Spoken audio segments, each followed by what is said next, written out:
Welcome back, my Jedi friends. And in today's episode, we're going to talk about the physiology that makes sure that you limit the damage of people fucking with you. Nobody's going to fuck with you, or it's going to massively reduce the chances of people fucking with you. And let's talk about how this evolved. So, in my younger years, I traveled a lot and I went to some really dodgy places, really dodgy. In fact, I was a bit of a red rag to a bull if people told me don't go here because it's really dodgy. That was a green light for me to get a one-way ticket there and see what was going on. So I did go to some really shady places and I ended up in some potentially really dodgy situations. And what I'm about to explain to you in this video was a natural thing for me. There were certain situations that I got into where I knew that it could be really dodgy. And I naturally found myself doing what I call the king of the jungle physiology, which is a physiology and it's also a mindset. And it's not going to guarantee that nobody fucks with you, but it's going to massively reduce the risk. So let's talk about this. I mean, I did this naturally, but what was interesting, a study was done. They got a lot of ex-cons to look at footage of people just walking down the road. And just based on the way that they walk and the physiology, every single one of the ex-cons picked the same people for the people that they would start with. If they were going to rumble somebody in the jail situation, they all picked the same ones, all the ones that showed up with the same physiology. And it's a sort of running joke because you see when what do you do when you see a lion? Well, you have to run. And well, or do you? Yes, you do pretty much have to run. It's like, well, you can't outrun a lion. You don't have to outrun a lion. I just have to outrun the person next to me. This is about self-preservation in dodgy situations, my Jedi friends. And hopefully you'll never find yourself in one of these situations. But this principle, it's the same in life. It's the same in life. We were talking about it. I was having a conversation with friends yesterday about this, and it's so relevant for every aspect of our lives. Our physiology and how we show up, how we present ourselves, manifests in the outcomes that we get. And people know whether you're serious or not by the physiology that you give off. So, what is king of the jungle or queen of the jungle physiology? It's straight back. It's a straight back so that you are fully, it's almost a military position. In the military, they change that. My granddad who used to be in the military, used to tell me to get my shoulder blades back together. He was always used to grab my shoulders and bend them back. But it is that physiology of being up straight, being up straight. But there's the way that you walk as well, walking with purpose, rather than a sort of airy fairy walking around all the time. The world walk. No, this is a walk with purpose, with no nonsense.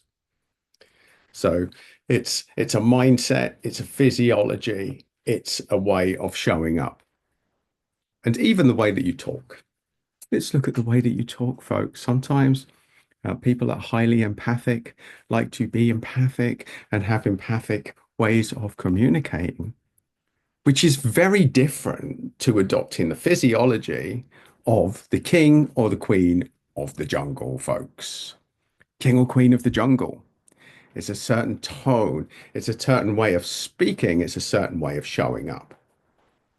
And this is a good thing for if you're going into negotiations, if you're going into situations, if you're walking into a room.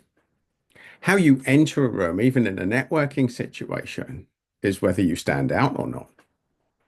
And sometimes you may not want to stand up, or stand out, folks. So let's bring that into focus as well. There's a time and a place for king or queen of the jungle physiology, and there's a time where you want the complete opposite.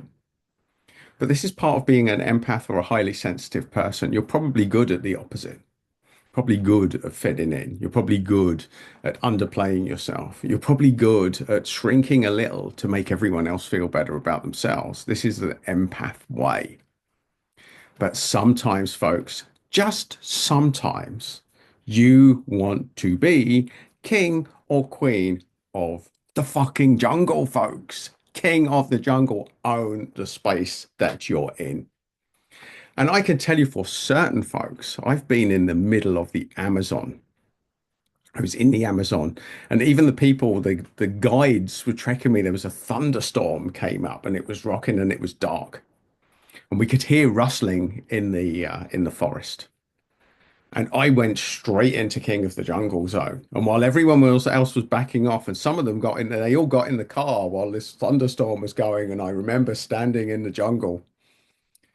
They'd retreated. They'd all gone back. They'd left me on my own, and I stood in the jungle. I could hear ruffling. I was told it was dangerous. I was told it was dodgy, and I've generally tested this in an actual live jungle situation. And I can tell you, I radiated an energy of King of the Jungle. Now, was I lucky? Was I stupid? Possibly, folks, possibly. But what I can tell you is it's a mindset, and it worked for me. It has worked for me. It's got me out of trouble. It's kept me out of trouble. It has made me avoid some of the dodgy situations that life can throw at you. And you can do it too. You straighten your physiology and you talk as though your life depends on it. You walk as though your life depends on it. Hyper awareness. And you adopt a mindset that nobody is going to fuck with you today. Think it. Just keep thinking it. It's a mindset. Now, you might not need to use this very often, my Jedi friends. And because you're highly sensitive or empathic, you probably don't. You probably don't. But it's good to have as a tool in your backpack, just in case you find yourself in that situation where you need people to know that it is not a good idea to fuck with you. And that, my friends, is the king or the queen of the jungle mindset. So, my Jedi friends, go out into that jungle, show up, be fearless. And if you find your back is against the wall or you're in a dodgy situation, it pays to go into this mindset. Because at that stage, it's fight or flight. If your life depends on it, then this could save your life, given certain circumstances. So, my Jedi friends, there you go. That's the king of the jungle. And you may not want to show up there often, but it's good to have as a tool in your backpack. Either way, my Jedi friends, let me know your thoughts and feelings on this. And if you want more of these energy tips to show you how to navigate life's more difficult situations or people, then do like and subscribe to the channel. And if you want another video, you will find it just there.